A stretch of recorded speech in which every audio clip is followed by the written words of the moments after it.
जसं की आपण बघायला गेलं तर आपल्याकडे मंकी क्रेनमध्ये 4 प्रकारचे क्रेन आहेत.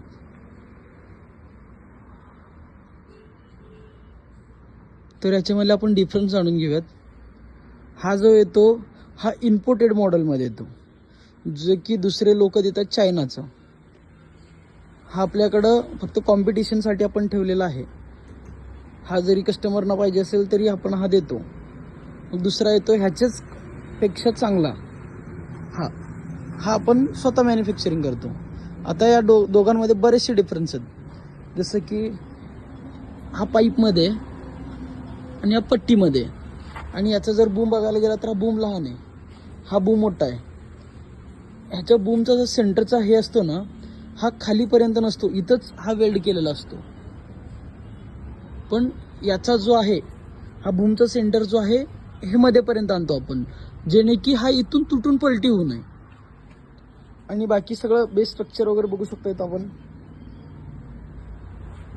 हा याच्या कॉम्पिटिशनमध्ये हा आलेला आहे, याच्यापेक्षा खूप चांगला आहे. मग दुसरं जर बघायला गेलं तर हिवीमध्ये, हा चायनाच्या कम्पॅरेबलसाठी होता हा. मग जर आपल्याला हिवीमध्ये पाहिजे असेल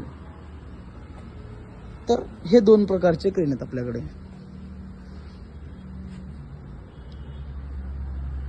तर याच्यामध्ये डिफरन्स काय काय आहे.